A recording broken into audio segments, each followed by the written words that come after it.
we think it's concrete. We think it's reality, and it's not. There is no physical universe. It's all being made up. It's all smoke and mirrors. It's all an illusion that appears real. But illusion is a great word, because if you look at the word illusion, it says ill is in you.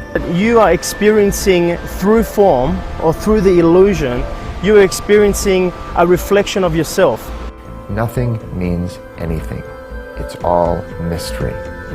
What we find is an atom doesn't actually exist. It's elementary particles. Those elementary particles are actually potentials for existence. Reality gets created through acts of observation. Whatever an atom is made of, it's not made of matter. That's becoming clear. The perceptual error that's happening is because of something going on inside of me. Now I'm not here to say that events in a dream don't appear to happen, but that doesn't mean that they're real. The actuality of what's going on is much of how we perceive this reality is an illusion. So what does it look like to go beyond the illusion of reality? That inquiry can change a life. There really is no me, and there's no you, there's no we. There's just that experience of unity and oneness. If you're an infinite godlike being with all this power and wisdom and abundance, and you want to play a game, you can't just play tiddlywinks. You'd be bored to death. It's like in The Wizard of Oz when you look behind the curtain. It's that. And the ultimate challenge was, can I convince myself that I'm the opposite of who I really am? It's just something that's coming from your own unconscious mind, a projection that you're viewing with your conscious mind, and you made it up, and then you forgot that you made it up. If we've been thinking a certain way for 30, 40 years, is it a matter of just changing it right then? As long as you think the illusion is real, and you're the opposite of who you really are, there's going to be problems.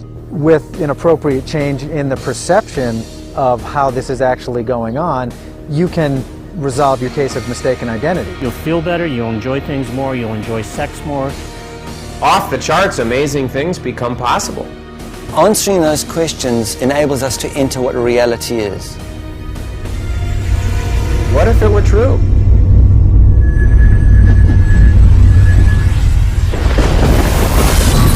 Would you want to make the leap? For thousands of years, numerous philosophers, visionaries, and spiritual leaders have described our reality as temporary or illusory. How could it be possible that all around the world and through the ages, a similar story has been told? Today, we still witness this concept through modern-day media. The books related to the topic of our reality being an illusion are endless. Over 6,000 years later, we're witnessing a reemergence of what could be viewed as the oldest idea in recorded history. Why would this concept be reestablishing itself in the human consciousness now? In 2006, without yet knowing one another, we each began researching this ancient idea that our reality is an illusion. I was raised in a practical, non-spiritual, blue-collar world. My family's motto was, live a responsible and practical life. In early adulthood, I began having direct psychic experiences. Not being able to discuss this with my family and friends at the time, I explored and developed my abilities on my own. After 20 years in this mystical world, I knew there was more than meets the eye, but I sensed I had still not reached the core of what was really happening here. I have a heavy science background. My father taught science for over 40 years. I began my research by looking to science to answer some of the tougher questions. Quantum mechanics tells us that the classical rules of physics break down at the level of the very small, at which point it becomes apparent that matter is not made up of smaller units of matter. All matter is just energy. At this level, electrons pop in and out of existence. Once I understood the basics of quantum mechanics, the question that haunted me was, how can I prove anything is real? While we both dove deeper into our research, we met and instantly became friends. With our extremely different backgrounds, we decided to form a partnership and pursue the nature of reality as a team. We were inspired to document our research and shifted our primary focus to contemporary illusion supporters. We initially believed it would be difficult to find many people that had journeyed into this realm. Through modern-day access to information, we tracked down key people in a variety of fields that we believed would be able to help answer the questions that had formed inside of us. These people rarely, if ever, communicated with each other.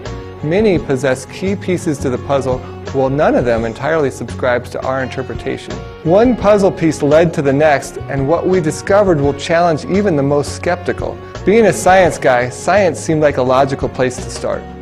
quantum mechanics is a description of reality right off the bat. So they do this whole thing about the wave-particle duality. And, you know, is it a wave or is it a particle? Well, it's neither. It's whatever it is. The electron's the electron. They discovered that things didn't occur in smooth flows. And the basic quantum means an amount. It's the Latin for amount. In order to communicate that with something that we can understand, we call it a wave or a particle. Because we have mathematics for a wave, we have mathematics for a particle. We experience them in the big world, so we can lay them on the small world and say, well, sometimes the electron's a wave, sometimes it's a particle. What is it, reality? In reality, it's the electron. And Max Planck found that energy didn't come as one smooth flow of energy, it came in units, quantum of energy.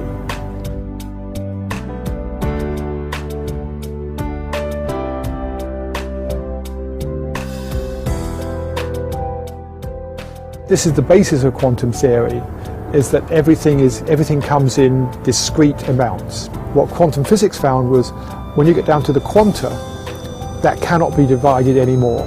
Quantum physics has opened the door to our recognizing that we've left something out, and it's mainly this thing called the observer effect. The fact that when I observe something, I alter what's being observed. When you start then applying that to physics, everything changes. And so the whole of quantum physics is really seeing the fallout of that change. From thinking that the world is continuous to seeing that it comes in discrete amounts. And then the mathematics changes, everything changes from that. Like we connect the dots between our observations with speculations and theory about what's happening when we're not looking. And what we find is an atom doesn't actually exist, it's elementary particles. Those elementary particles are actually potentials for existence. When we're dealing with quantum physics, we're not dealing with reality in terms of objects. We're dealing with reality in terms of fields of possibility. Matter is the way the mind interprets things. And we know that there's no such thing as solid matter.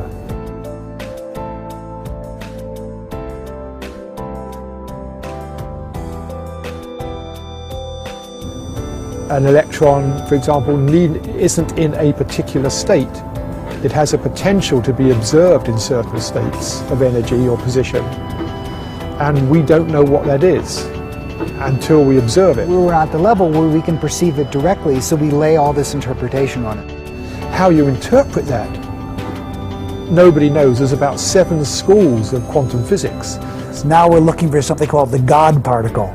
It's named after a physicist whose name is Higgs, and it's called a Higgs boson. It's a small, very small particle, which we believe is the kernel or seed particle out of which every particle comes into existence, with all the different masses that particles have.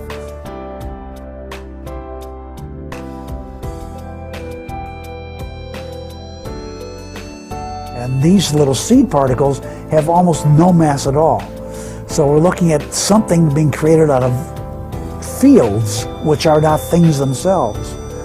It is a bit like religion. It's more fixed belief systems, which happens all through human life. We have a belief about reality, what's true, and we hold on to that belief and we defend it at all costs. I think we get more attached to our beliefs about the world than anything else. We let go of money, partners, lifestyle easier than we will let go of our fundamental beliefs.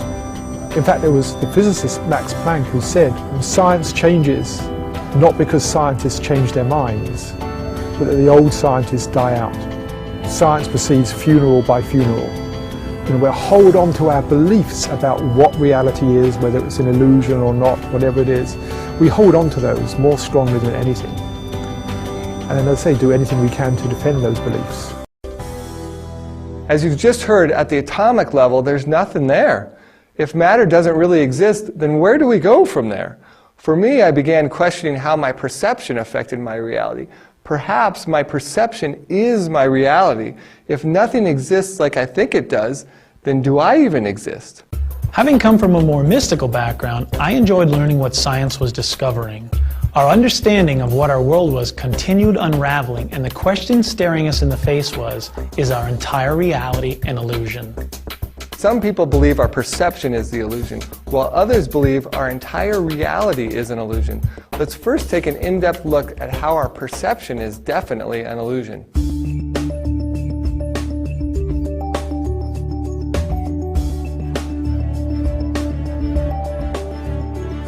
So is the world really an illusion? Or is it my perception that's the illusion? If we step back a little bit and look around, this experiencing that we're all having from moment to moment is as real as it gets as far as we know. Where I step back a little further and say what is the actuality of what's going on is much of how we perceive this reality is an illusion. My perception is my reality, right? And yet my perception is always changing based on who I believe myself to be. The idea that we see the world, each of us as human beings, do not see the world as it is. We see the world through a window, a muddy window, a distorted window of our own beliefs, associations, ideas, opinions about the world.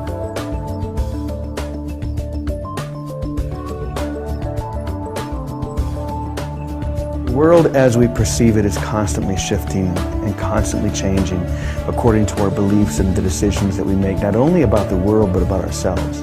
That's why one person can perceive an event completely different than another person because they're perceiving it through their own lens. So the question is, are those lenses reality? Is what's being perceived reality, or is there a deeper reality behind all of that is creating what we perceive moment to moment? The world is real, but only to the extent that you experience it. It's all happening within you. That's what counts, and that's what matters. There's a Serbian proverb that says, two men looked out of prison bars. One saw mud and the other saw stars. Both mud and stars exist. Both are real, both are illusory. And that's part of the paradox of our lives. What you are is a inherited and conditioned neurology meeting life, having that lens on a situation that gets interpreted by your brain, and then you reacting to it. With an appropriate change in the perception of how this is actually going on, you can resolve your case of mistaken identity. The world is viewed through perception, through a field of lenses, and because it's all from where we're sitting in any given moment. Whatever environment we've come from, whatever family we've come from, whatever experiences we've come from, we view through those lenses. And so then everything becomes a reality based on what we come from in the past.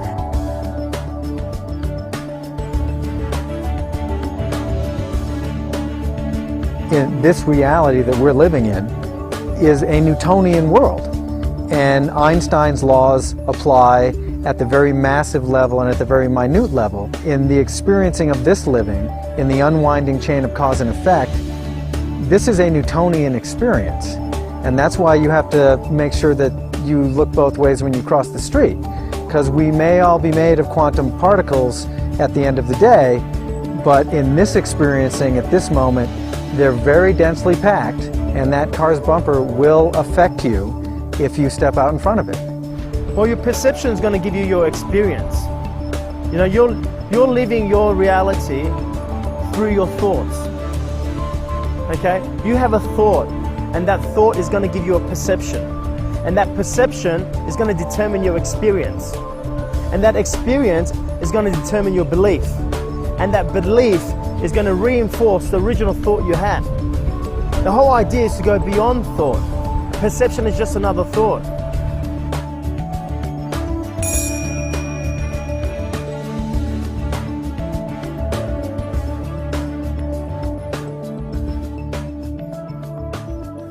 So from the conventional view, certain things are true. Accidents happen. Death is real. We are separate, individuated beings, physically, emotionally, and mentally separate from one another. That can be demonstrated. But from a transcendental viewpoint, we couldn't be anything but one. That which is never born never dies. We are the witness of it all, pure awareness or consciousness. From the transcendental view, no accidents, only lessons. Perhaps it's all predestined, who knows? This world is real, this world is illusion.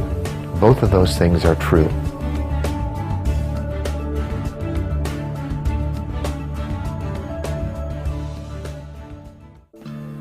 So it's clear that your perception creates your reality. Look at a rainstorm. The cyclist could view the rainstorm as a ruined day, while the farmer sees it as a blessing.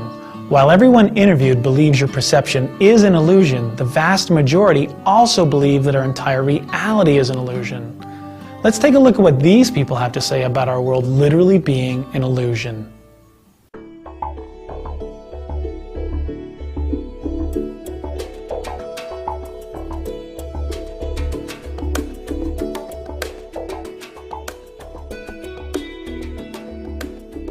So the question, is it all an illusion, is a very interesting one because it can be interpreted on so many levels. Now, Albert Einstein said that, a person's experience is kind of like an optical delusion of consciousness. The idea of illusion comes essentially from the Hindu tradition, Maya, the word Maya, that the world is not as real as we think it is. According to many great thinkers, from the Tao to Plato to A Course in Miracles, that which is reality does not shift or change. Reality is a constant, where nothing in this world is constant. It's something that's been talked about for thousands of years. There's been different names for the fact that this whole thing is an illusion. And there was no evidence at all. It was taught. It's not real and it's an illusion. That what we thought was real, there's a lot more to it than what we originally thought. The reality that you perceive right here is an outward projection of your internal state. Our true reality has nothing to do with what we're seeing. And so what does it look like to go beyond the illusion of reality? The first thing you have to understand is what the world is. The world is not a place. The world is a state of mind.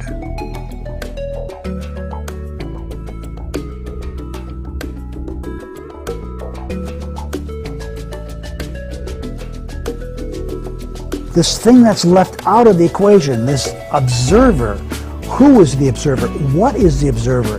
Is it just me, I, Fred Allen Wolfness that's the observer? It's really simple.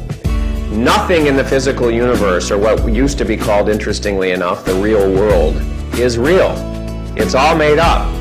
It's just part of the illusion. There's nothing here. It's all smoke and mirrors. It's all just a movie made to appear real. And it's just off the charts that we could have created this illusion, make it appear real, and make ourselves appear to be the opposite of who we really are within it. The universe began when nothing became aware of itself.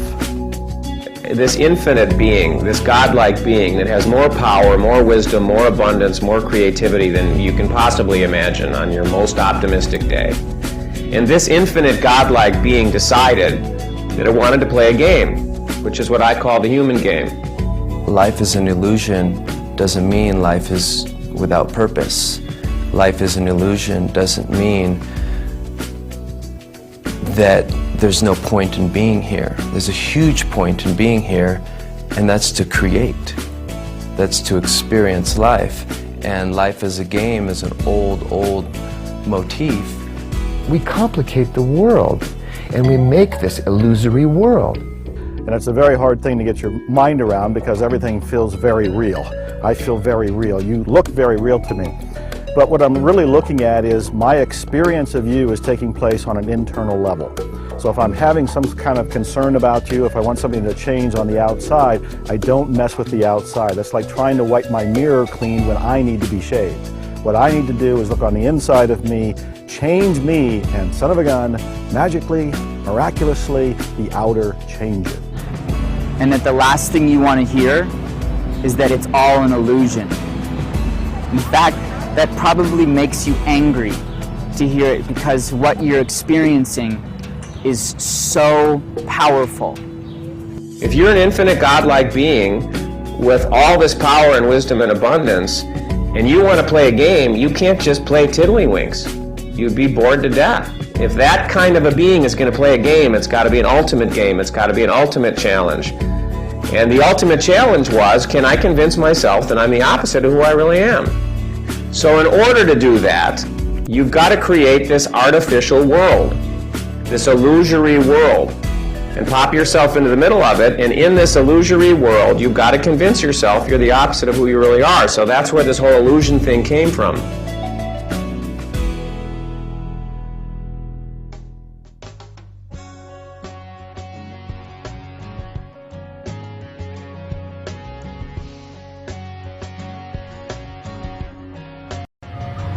This world is just a story. And on one level, the story is very real feeling. We're all having a human experience. On another level, it's just a story. Then you don't have to take any of it too seriously. And if you don't take any of it too seriously, it means that you're much more capable and well-equipped to enjoy the ride.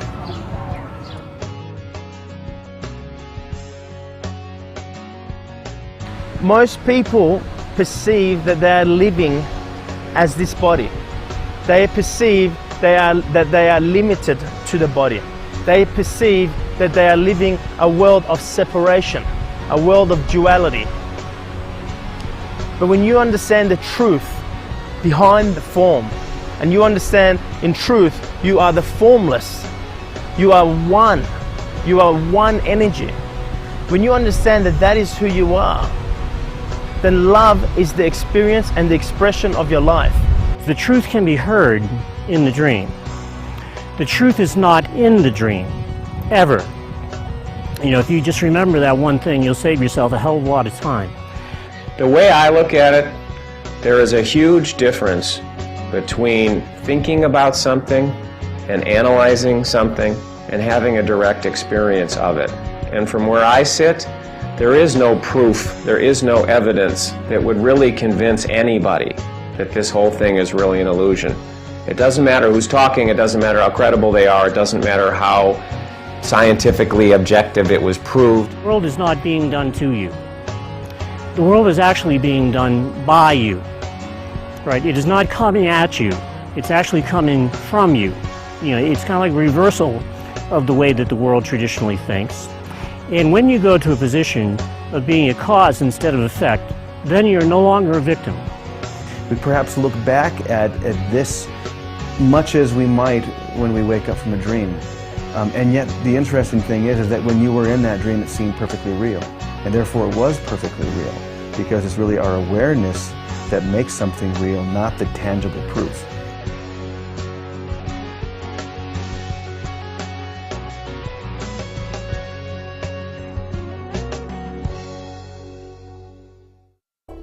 It's simply about changing your experience back to what you really are. I'm not into like giving up, you know, the romantic walks on the beach and the beautiful sunsets and the lovely art and, you know, music. I've been a musician my whole life, you know, and I enjoy listening to music more today than I ever did.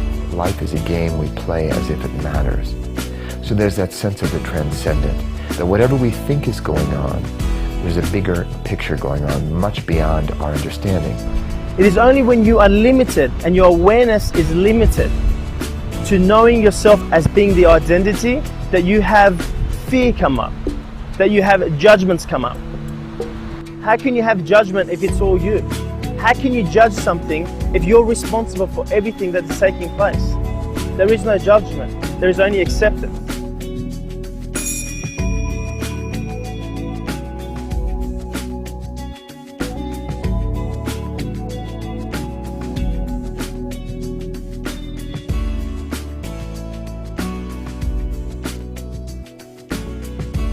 You know, it's only a dream. You don't have to worry. You know, what you're seeing is not true. You know, it's just something that's coming from your own unconscious mind, a projection that you're viewing with your conscious mind, and you made it up, and then you forgot that you made it up.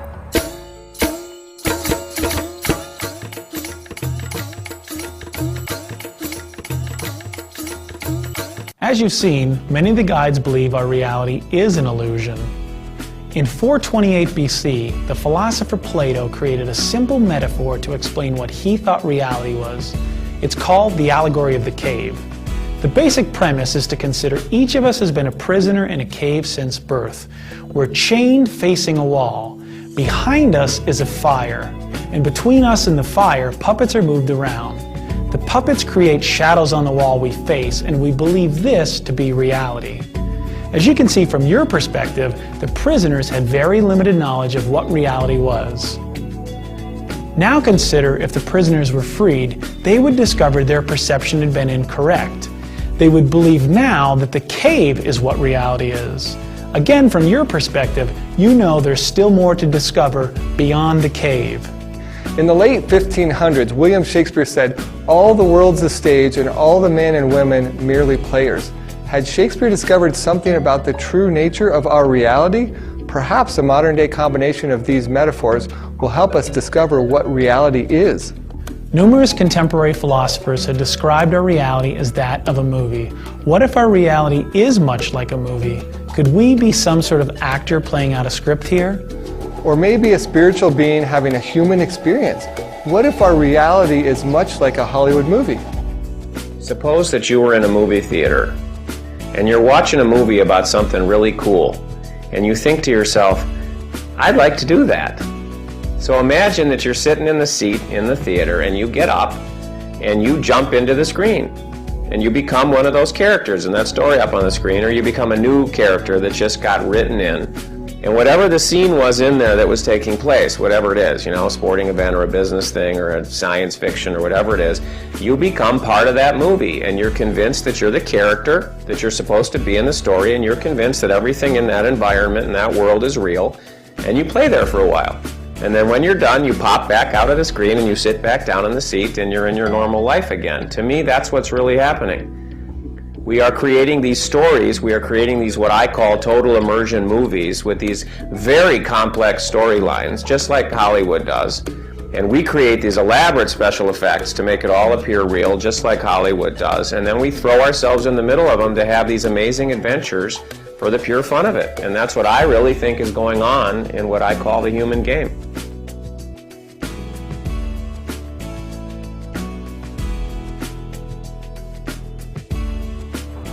If you were in a movie theater and somebody up on the screen started yelling at you, you wouldn't take it very seriously.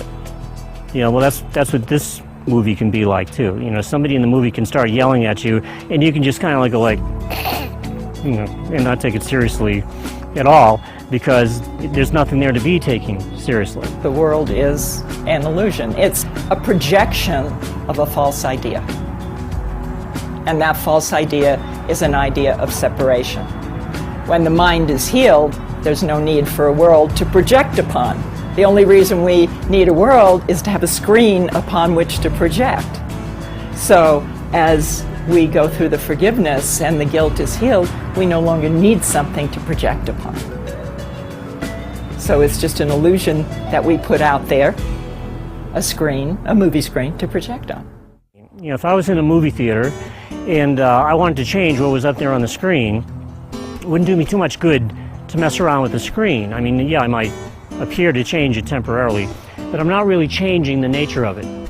If I wanted to change what was on that screen, then I would have to remember something. I would have to remember that there's a projector and that the projector is hidden. It's in the back of the theater. And if I really wanted to have a permanent impact on what's on that screen, then what I would have to do is I would have to change what's in that projector. Only then would I be dealing with the cause instead of the effect.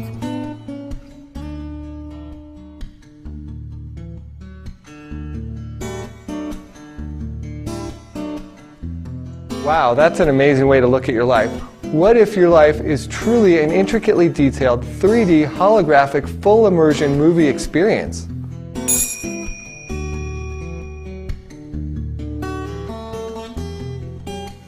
We're about to go deeper into our inquiry about the nature of reality. We'll take a look at several interpretations of questions such as, who are we, why are we here, and what are we experiencing?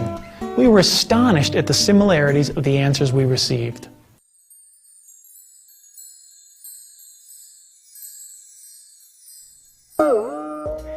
A lot of people ask the question, well, who am I, or who are we?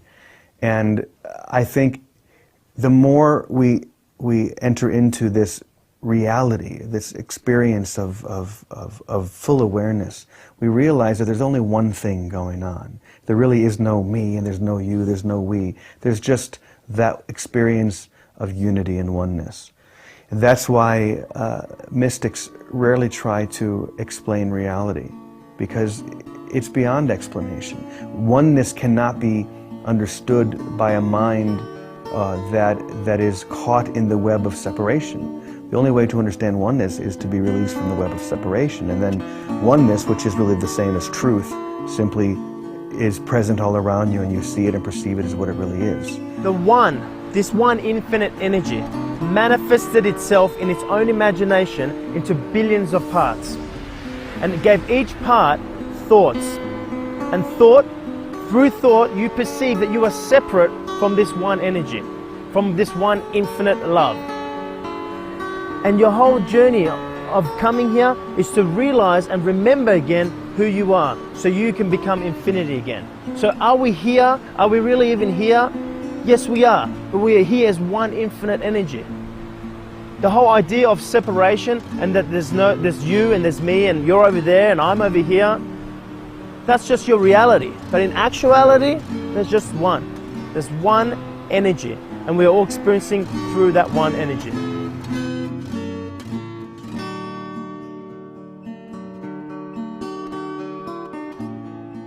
So the age-old question, who am I, is actually a very important one. It's a big mystery how anything is in the first place. Where did it come from? Why is it here? Why should we be able to talk about it as if it was ho-hum, when actually it's, oh wow, gee whiz.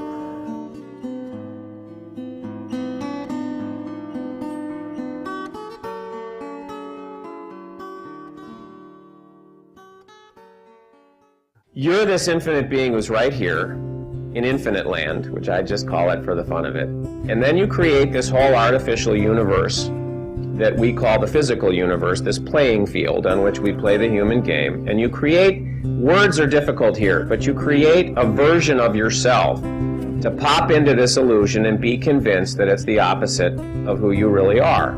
I call that the player, and you're the player of the game. And then behind the scenes is who you really are, who, just like in Hollywood, is writing the script, doing the special effects, doing the filming, creating the illusions, popping you into it, just like the director of a movie in a sense. And I call this part of you your expanded self. So there's the player of the game and there's the expanded self. We create the illusion of this split. It's not two beings, it's one gigantic being, but we create the illusion of it being split into parts. Because when you're playing the game and you're convinced you're the opposite of who you really are, you have no awareness of the fact that you're really creating it all, and it's all coming from you and your consciousness.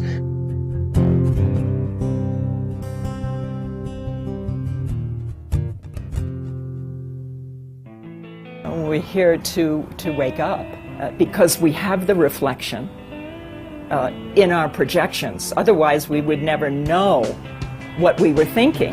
The purpose of looking out there at the world and seeing the horror and the chaos and the insanity and the suffering and the pain is so I can see what's going on in my mind. It's not out there. There is no out there. There is only in my mind, and it appears to be out there. In every moment you're making a choice. You're either making a choice driven from love or a choice driven from fear. The thing is though, most people are not making a choice.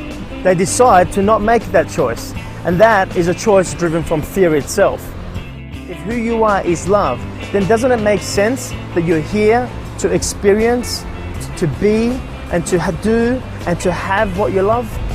We're spiritual beings having a human experience, and so what that means is that most of what we see around us is based on material information, and so what we're doing is we're learning. We're learning how to get back to that spiritual foundation, which I think everything stems from. Love, harmony, peace, growth, expansion, evolution. And when we get to that place, we understand that it's all unity. I choose to believe that I chose everything in my life that is going to happen to me before I was born, on some level. Do I know that's true? Haven't the faintest idea. But I'm going to live my life as if that were true, because I live differently that way. Instead of a victim, I go, well, if I chose this on some level, I might as well make the best of it. I think that we have come here to experience love at its depth. I think that for me, love is the essence of spirit. And that energy, that essence is what you see in a newborn child's eyes. It's what you see in the first time that you know you're falling in love with someone. Why am I here? I am to awaken.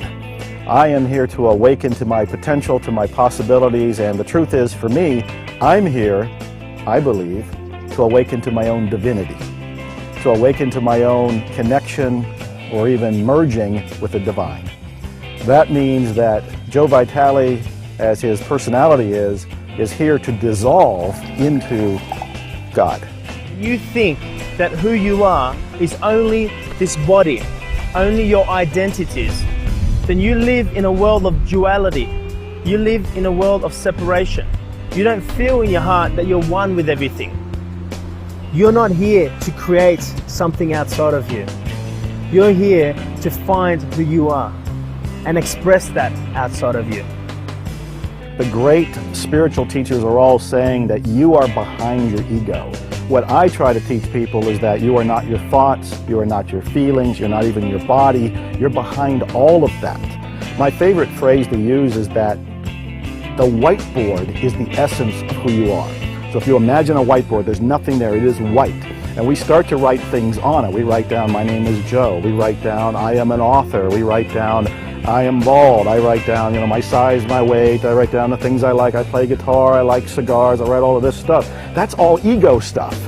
That's helping me get through my day. I'm having fun with that. That is wonderful. But what's more important and who I really am is the whiteboard.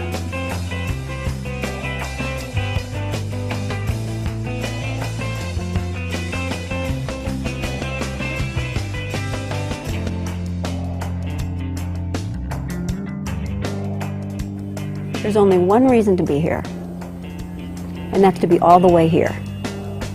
To be just here. That's why we're here. It seems apparent that you are part of something much bigger than just your skin suit. You are not your thoughts, your feelings, or even your body. You are the experiencing of living. Could it actually be that you are an infinite being that came here to hide your power and pretend to be limited in order to play the ultimate human game? And if this is true, why don't most people know about it?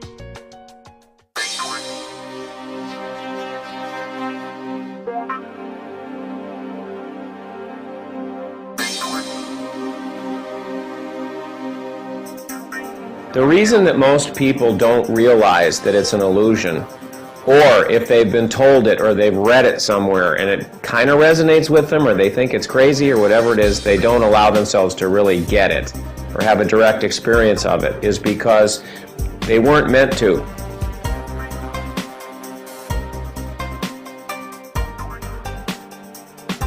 We want it to be real.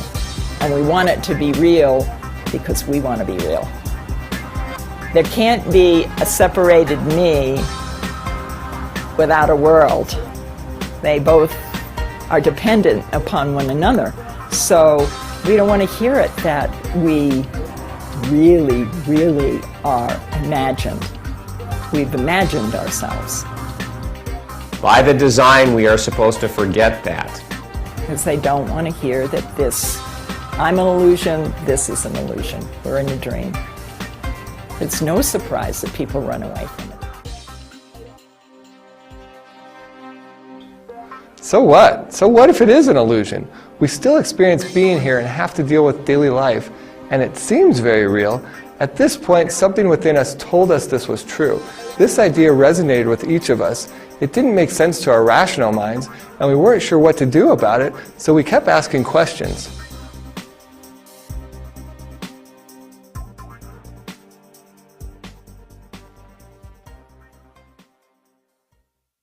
On one level, we know that it's not real, but it doesn't do any good to say it's not real. The response is the loving thing to do. What is the loving thing to do? Who we really are beings overflowing with love and appreciation for ourselves and everything. So you don't all of a sudden become cold or insensitive or not care about people. But it does shift your perspective in other ways when you expand to the point that you get the truth of what's really going on. You know it's an illusion, you know you're making it up, you know it's a game, and you know it's ultimately to play and have fun. You look at things differently, but you still participate and you take the actions that you feel motivated and inspired to take in your day-to-day life. It doesn't mean when you awaken to the actuality of what is that you stop feeling. You are in duality. You are having an experiencing of living. You just don't resist it anymore. You ride You ride the waves up and down as life takes you, and in many ways, you get to experience life much, much more fully.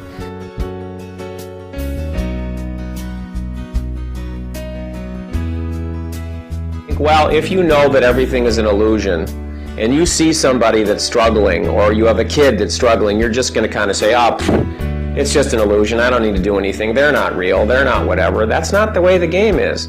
You know, when you're in a movie theater watching a movie, you don't just say, that's not real, that's not happening. You believe it's happening, you get immersed in the story, and when you're living your life, even if you know it's an illusion, you're still interacting, you're still an aggressive participant. If my son fell tomorrow and cut his leg and it was bleeding, I wouldn't just sit there and say, well, that's not real, you can just bleed, we don't need to do anything. We'd go clean it up, we'd go put a Band-Aid on it. If I passed somebody in the street that was in a car accident and they were bleeding, or I saw a car accident, I wouldn't just say, that's not real, too bad, I don't have to do it. I would call the police or whatever it is if it wasn't already being handled, but that's part of the game, you know, you're in the game, you're in the illusion, it's made to appear real, and so you play the game. It's not good enough just to say none of this is real, this is all an illusion, because the fact is you have made it very real.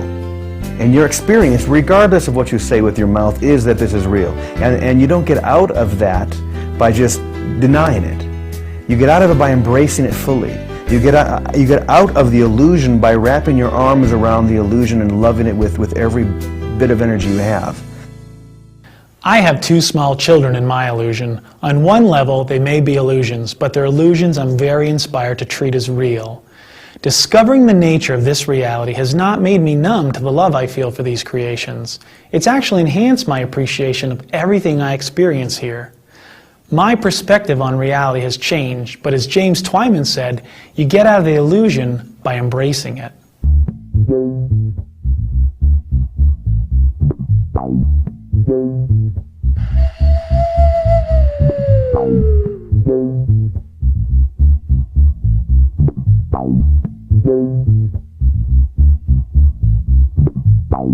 And this question of whether we need to do anything to wake up is paradoxical, because ultimately, no.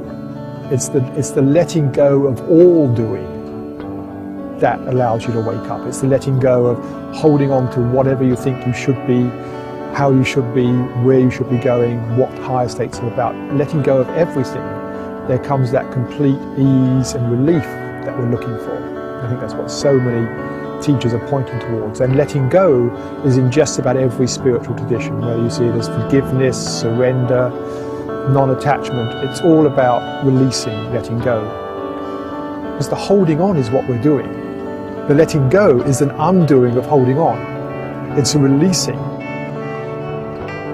So it isn't a doing, and yet, this is where the paradox is, there's a lot of things you can do which may help you do the not doing. The one thing that we need to do is change our minds. We don't need to do anything out there. We don't need to change behavior. We don't need to fix other people. We do need to change our minds. Even the crucifixion is the clue. The crucifixion says nothing you can do physically with your hands can help you realize what is true. So hammer them down. Nowhere you can go with these feet, no sacred site, Machu Picchu, anything will help you know what's true. Might as well hammer them down. Okay, now you start to have that experience. Be with what's happening with you in the moment. And while you sit in there, the heat of your emotional body is going to come up. The fear, anger, and grief that you have been running away from by your doings and by your going into different places, these will come up. And when you allow yourself to sit in this, it will awaken your feeling capacity to the point that you can realize what you are and where you are. That heaven is now. That you already died. People go that this is death, right? This is not death. It's a physical shift of the experience. No, there isn't a world to save. What you want to save is what you're experiencing within yourself. And again, when you change the internal state within yourself, the outside starts to change. There is a great benefit from trying to make a difference in the world, but that difference doesn't come from the outer promptings, it comes from the inner promptings. You want to pay attention to what's going on inside of you. When you feel inspired to do something that looks like it's making a difference in the world, it's making a difference in your world. You're doing it from the inside. For me, I want to pay attention to the divine's inspirations, the divine's nudgings from within me to do something. I don't want it to come from the media. I don't want it to come from other people. I don't want it to come from other egos. I don't want it to come from my own ego. I want it to come from the divine. When I act from that internal state, then I start to change the world. The world is totally fine the way it is, but we will grow and see more spirituality within it as we awaken within us. Because I don't think the world needs saving. I really feel like the world's doing fine. I think that it's us that we need to put our attention on shifting and changing the way in which we think and the way in which we look at things.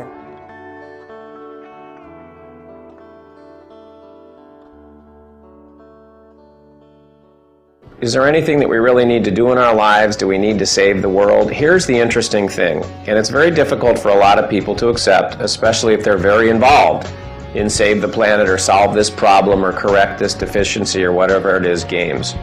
And what we call the physical universe and all the invisible aspects of it, like chakras and everything else, I call that the physical universe. It's just a playing field on which people are playing all kinds of very sophisticated games. None of it's real, none of it's really happening, it's all just games. So everything that you see around you, everything you see in the news, it's all just a story that you're making up in your mind. It's an illusion that you're creating and convincing yourself it's real.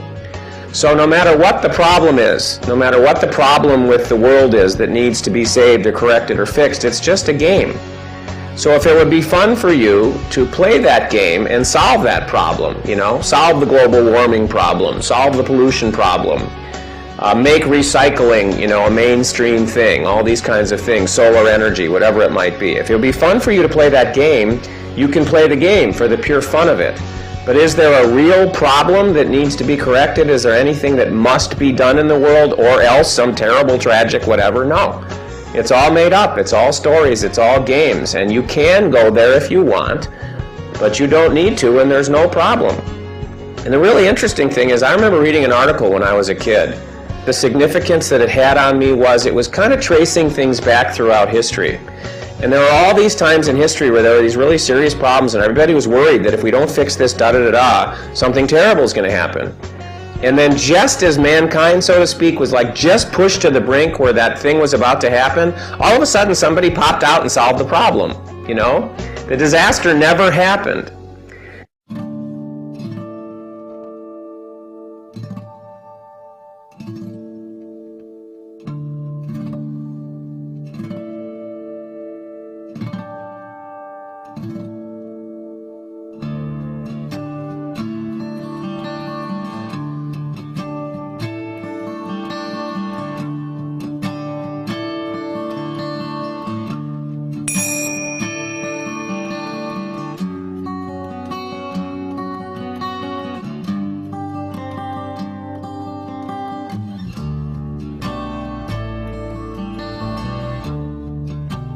Another way to consider your reality is much like a video game. Is there anything the character in the game needs to do?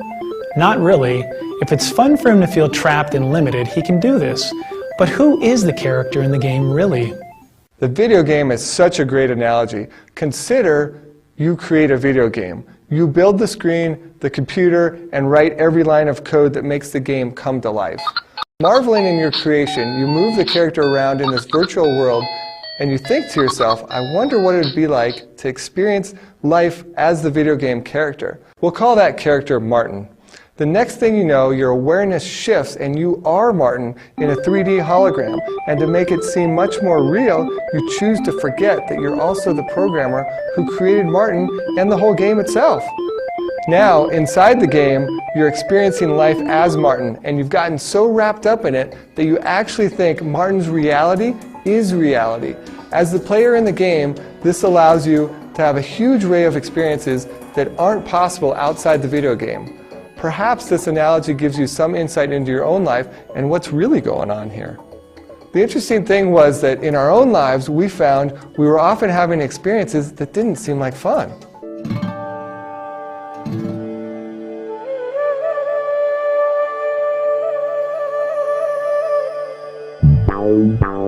People tend to suffer when they resist the actuality of what is. We are here to experience duality.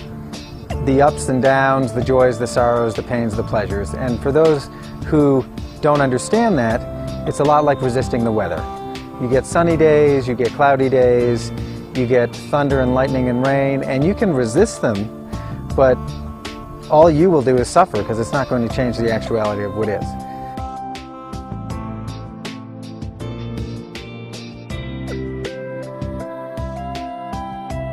The question is, why do we believe in suffering? And then we project it and see it out in the world. So the suffering that we see out there, again, is the suffering in my mind. A mind that's split in two, that has two different thought systems in it, is in conflict all the time. And the way it looks when you look out there is sickness, pain, suffering, and death. We suffer because of ignorance. We suffer because we don't know our connection to the One. We suffer because we don't know the connection that we have to that presence within ourselves. It's not out there, it's in my mind. That's the effect. The cause is in my mind. I don't know why people suffer, but I have seen the gift of adversity. I often ask people in my seminars, please show me your hands if you've experienced physical, emotional, or mental pain in your life. Of course, everybody kind of chuckles because it's a rhetorical question. Everybody raises their hand. And I ask them, would it be true to say you're a little bit stronger, a little bit wiser, and maybe even more compassionate, and have a better sense of perspective, having gone through that pain? And everybody nods, yeah, that's true. I haven't seen anybody shaking their head yet. I think it's in the challenges of life that temper our spirit, that forge our character. A large amount of our suffering is our own creation, which comes from the fact that we interpret something in a way that makes us feel bad. I draw a distinction between pain and suffering. For example, if I hurt my finger, I may feel pain. Whether or not I suffer over it is a question of how I interpret it. Another simple example often used, stuck in a traffic jam. We may suffer, we may feel a lot of stress, etc. Someone else could be sitting in exactly the same traffic jam saying this is the least stressful part of driving. You have exactly the same situation, one person suffering, another person not suffering. It's nothing to do with the situation, it's to do with the way we interpret it.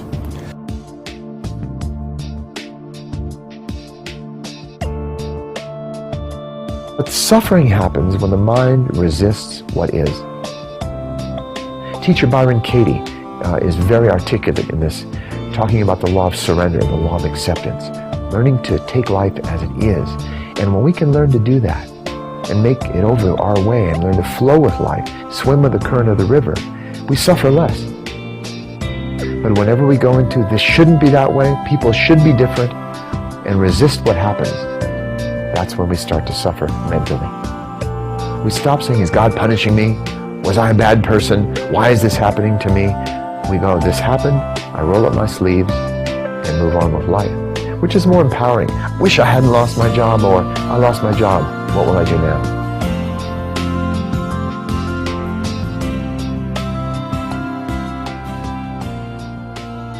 Ignorance of the way life is what ultimately creates suffering for us. Well, if you talk to a lot of people, they would say that there's a lot of suffering in the world, and a lot of people are poor and they're suffering, and there's illness, and they're suffering with this or they're suffering with that. And if who you really are is an infinite, godlike being with more power, wisdom, and abundance, and joyfulness and ease than you can possibly imagine, and that's who you start out as, and you're going to convince yourself you're the opposite of that, you have to create the illusion of suffering. Because who you really are doesn't suffer, can't suffer, and you expand to a certain point back into who you really are, none of these things exist, because you start just experiencing joyfulness or pleasure or happiness, peace, whatever you want to call it, all the time, no matter what's going on. And you see the illusion of it, and that illusion gets collapsed, and you begin to live more and more and more and more in your natural state, which is joyfulness no matter what. For the longest time, when I looked out and I can see TV shows, newspapers, the media, neighbors, friends, family suffering, I would feel that and say, boy, there is a lot of suffering in the world. But then, as I've grown into a new perspective, a new awareness, I've looked and see that that suffering I've noticed is actually in me.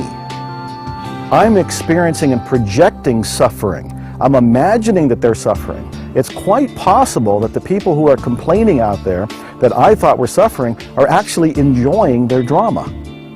But I was perceiving it as suffering. So what I have to do is look within myself, and the suffering is there. When I disconnect that, then I see peace.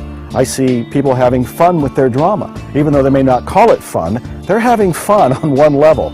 Most likely on an unconscious level, but that's all because we still need to awaken, myself included.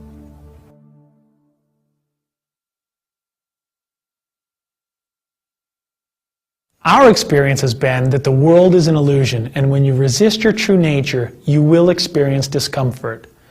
But once you expand into a place where you get beyond the intellectual and have a direct experience of who you truly are, you're able to zoom out and watch the events of your life unfold with less and less attachment.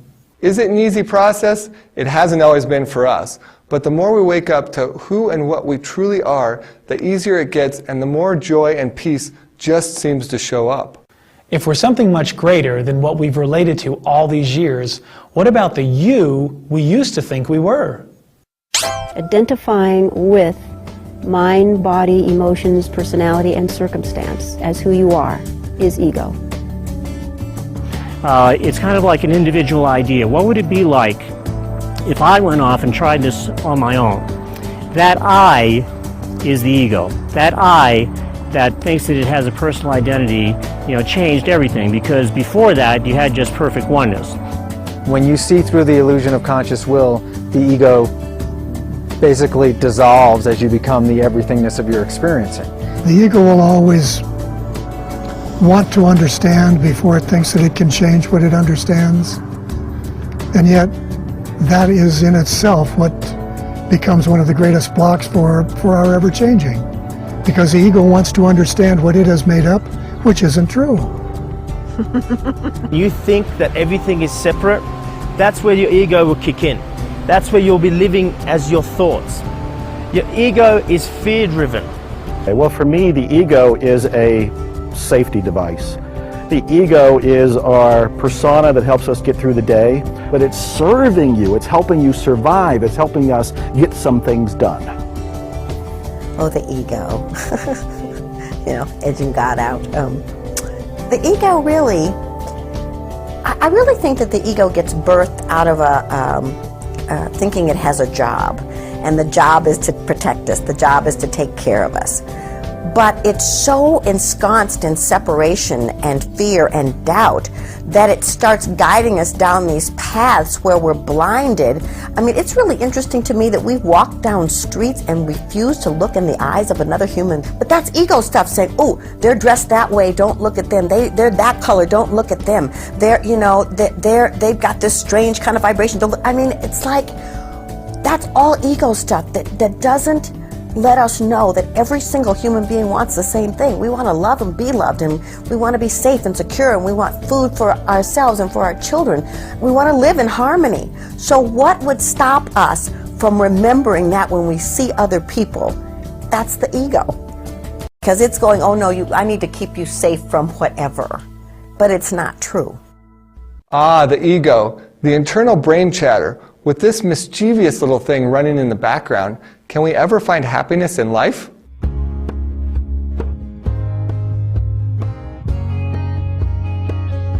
Can we find happiness in this world? My message, my biggest, most passionate, heartfelt message is absolutely yes. It's right here. It's right here in this moment. I and so many other people have chased happiness. We thought it was going to be in the next book, the next business deal, the next rush of income, the next car, the next relationship, the next house. I mean, on the road, just keep saying whatever it is that you want. And it chases you down the road because you think, when I get that, I will be happy. It's the grand illusion. As soon as you get it, you're happy for a nanosecond. Then you go, what's the next car? What's the next house? What's the next relationship? And you're running down the road again. Happiness is here, where you are, as you are, who you are.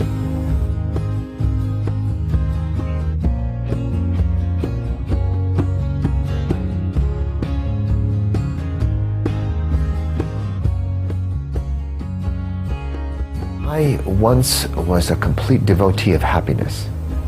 I wrote much about it in Way of the Peaceful Warrior, because I saw that so many of us pick symbols of happiness.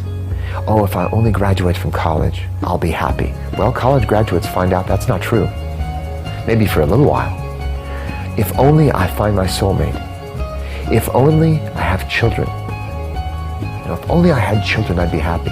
If only I didn't have children, I'd be happy. If only I made more money and had a great career. All these things, but what life teaches us as we experience these things is none of them make us happy stably. We have moments of happiness, moments of sadness. Emotions pass like the weather. Sometimes this, sometimes that. But I used to think happiness was the key, because all those things we thought we needed and wanted really represented happiness. All we really wanted to be was happy. Because if you're happy, who cares if you live in a hovel somewhere? So I thought that was the key to everything. Find a way to be happy. That's what my mother told me. We can't find happiness in the world. By looking for happiness where it can't be found, we never find it. If we seek for happiness in an illusion, which the world is an illusion, then what we'll have is an illusion of happiness. Every moment. I think to just look around us, to look in the eyes of another human being, to look at the sun, to look at the trees, the animals, I mean, it's everywhere. It's everywhere. The miraculous nature of the divine. And yeah, you see that, it cannot help but bring you joy. It's the happiness that comes when you know none of this is real, none of this can affect you, and that you're free. The mind is free, and when the mind is free, it will return naturally to its home.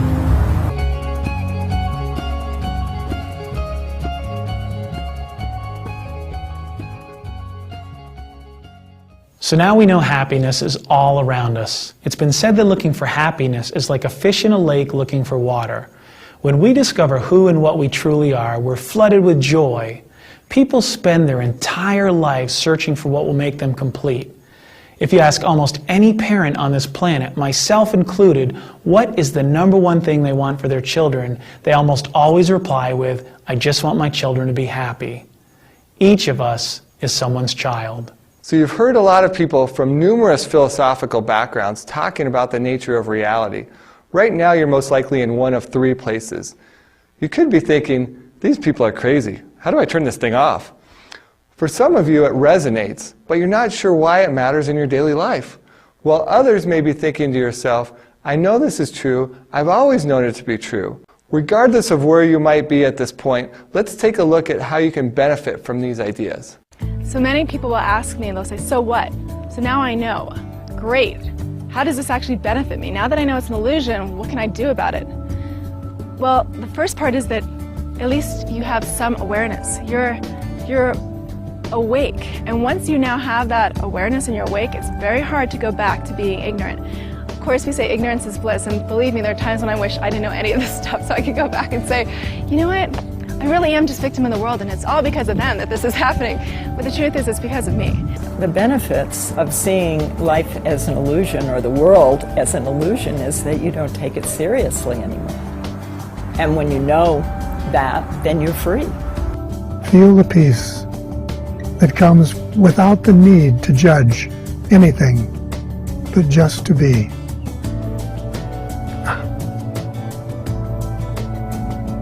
It is not more complicated than that. That is how the business of awakening occurs. When you see through what is not, when you see through the illusions of most of humanity, you are then free to fully be the experiencing of living. When you start to enjoy this unwinding chain of cause and effect instead of resisting one side of it, life is a lot more interesting. Like the literal fact that the camera that we were supposed to do this shoot with was stolen yesterday. When you guys woke up in the morning and the camera was gone, nobody actually freaked. It was very interesting. Everybody just was on to the next thing, borrowing a camera, finding a new place to do the shoot. We end up doing the shoot here, which has turned out wonderfully well. And when you don't resist it, life is a lot more enjoyable because it's the everythingness of what you are all the time. Benefits are, first of all, you get the very thing that you're looking for. You get happiness. You want to be happy, you're searching for happiness, you take on the belief, you are now happy. The other thing that happens is that when you're in this moment, you realize the miracle of this moment. This moment is an astonishing miracle. I used to not know that, I used to not believe that, and I sometimes still forget that. But when I realized that, oh my God, this is it. This is it. I'm chilled right now. I got electric shocks going up and down my body because I'm realizing this is the moment of bliss. This is the moment I've been waiting for. When you start realizing that, you are living a life of awe and wonder. Your life takes on this degree of miraculous quality that is almost indescribably delicious. You enjoy life more when this happens. Now, a lot of people think it's about giving up things in this world. I contend that you can enjoy this world more, not less. And I know that it's good for me. That's why you should do it, unless you just want to stay separate and miserable and depressed and die. When you see the world as an illusion, or when you see the form, or when you understand or experience the form outside of you to be formless, then the world outside of you is not determining how you feel. For most people, the world outside of them is determining how they feel every day. True freedom is when you're free from that and you can live the life that you love to live. And you expand to the point that you have absolute certainty, which nobody can identify with by thinking their way there. This is a place that you have to expand to and have a direct experience of. When you have a direct experience of that, it is the most amazing, extraordinary, freeing, joyful, I call it creative ecstasy place that you could possibly live. So why would you want to go there? Because, to use very limited language, fun beyond your wildest imagination is there. When you get to the point that you have absolute certainty of what's really going on, and that you're creating it all and can create anything for the pure fun of playing, no limits or restrictions, that's beyond anybody's wildest imagination of what they could do while playing this human game kind of a thing. And to me, there is no better game in town, just to use the word better. I said before there's no judgment in this, but I prefer that game is an awesome game to be able to play.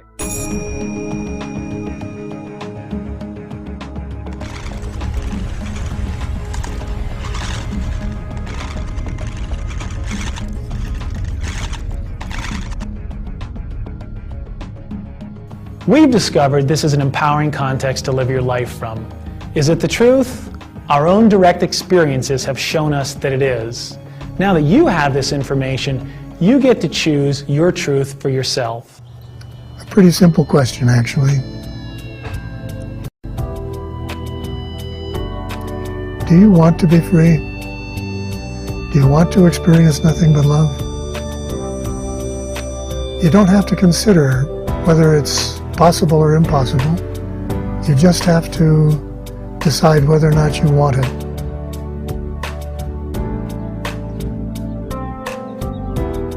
And that's a far more difficult decision than you now can recognize. But if you do, once you make that decision, there is nothing that can prevent that from coming to your awareness. Nothing. Most of us are like children when a parent's trying to wake them to go to school, to get up for their day, and they just want to sleep a little more. Most of us human beings want to sleep just a little more. Please don't wake me yet. To know that there is another option here, and to know that none of this is real, is an extraordinary release. We're playing this fool's game. We stay in drama. We stay unhappy. We don't get the results that we want. We don't get the happiness that we want.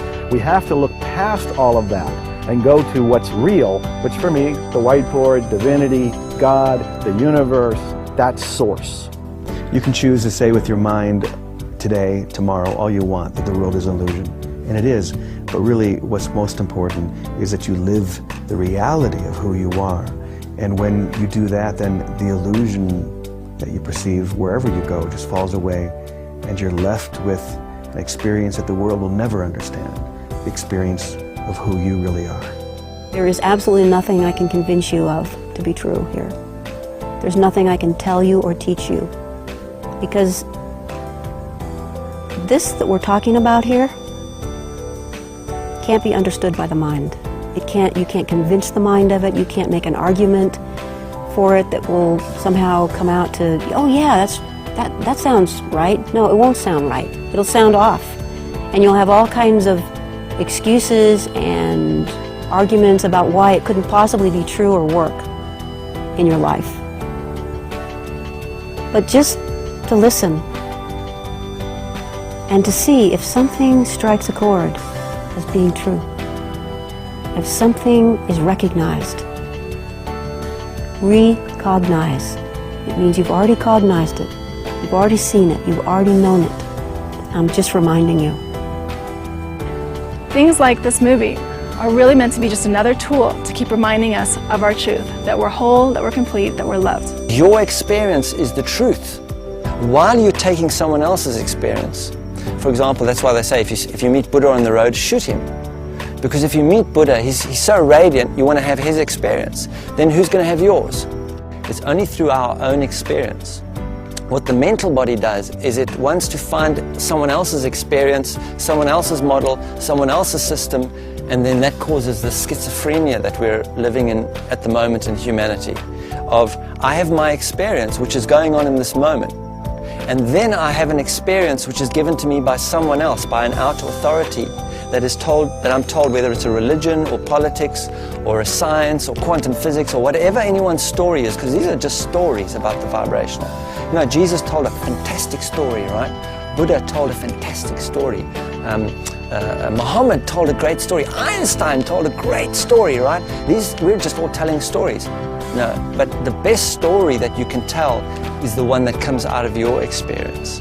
If you tell that story related to what's unfolding with you, and then you may communicate it to someone else as a story. If someone takes that story and mentally analyzes it and then starts physically acting out of that mental analysis, that's the illusion. That's what's not real. The only thing that's real is, for me, is my experience in this moment. Only you can step through that door. And the only way you can do that is by searching and seeking your answers within you and not the answer outside of you. It has been a process. This is really like bending spoons in some ways. It's a mind training. And when I say training, it is a constant process. And for me, that means putting things in place, putting the right people around me that speak the same language, reading these books, supporting myself with things that keep reminding me of my truth. This is a muscle like anything else. What happens if you go to the gym once? You get sore, right? Well, what happens when you go consistently? You start working the muscle. Your mind is another muscle. And for 20, 30, 40 years, I don't know how long, we've been conditioning our minds to think a certain way. So I know in my experience, it's really been about working that muscle consistently. To awaken to what we really are while we're in it. That's the game. And the consequences of accomplishing that are profound. Every time someone does it, we either worship them or kill them. I mean, it really impacts us, right? To have the immortality consciousness in the mortal world, that's the game, right? And once one is playing that game, there is no other game to play. There's no other game to play. You can't go back and go, well, I'm really here to earn a living. I mean, I'm here to earn a living when I'm alive. Doesn't make any sense. The more you can be present in the experiencing of this here and now as what you are, the freer you will ultimately be. Well, as you can see, there's a path right here. If you began walking this path right now, you wouldn't know where it would go. This is very much like your life. Maybe in the beginning you thought you knew where it was going to go, but if you reflect, you're someplace now that's probably surprising. What we're asking you to do is to take a leap of faith, a leap of trust, to take the leap to get on this path with awareness. Walk down this path not knowing where it's going to go, knowing it's actually an illusion. That as you take each step, and you can see each step that you're taking, the next one becomes apparent. You keep taking it, you go through the woods of life, and at the end, you've had this remarkable journey full of love, magic, and miracles. You've been hearing a lot of people say a lot of crazy stuff here in this movie. You've heard me talk about a lot of crazy stuff, a lot of wild stuff, that all this stuff that you thought was real isn't. And all these things that you thought had power over, you don't. And that you're the one who's creating it all, and that you have the ability to step back into that creatorship position and expand into a place where you can play this human game with no limits or restrictions of any kind. And that's some pretty wild stuff. But the question that I invite you to ask yourself right now, no matter what kind of noise or yeah but or whatever might be in your head right now, is just ask yourself a very simple question. What if that were true? What if it were true? If you knew that was true, would you want to make a leap onto a path that could take you into a place like that?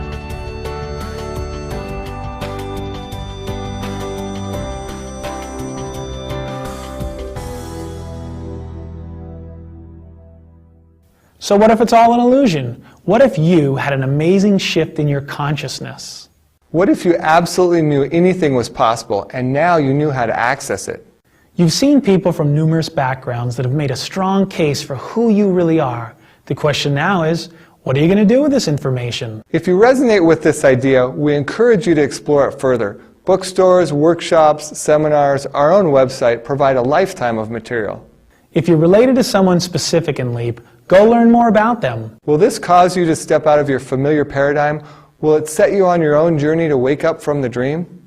The only question that really matters in the end is, will you take the leap or stay asleep?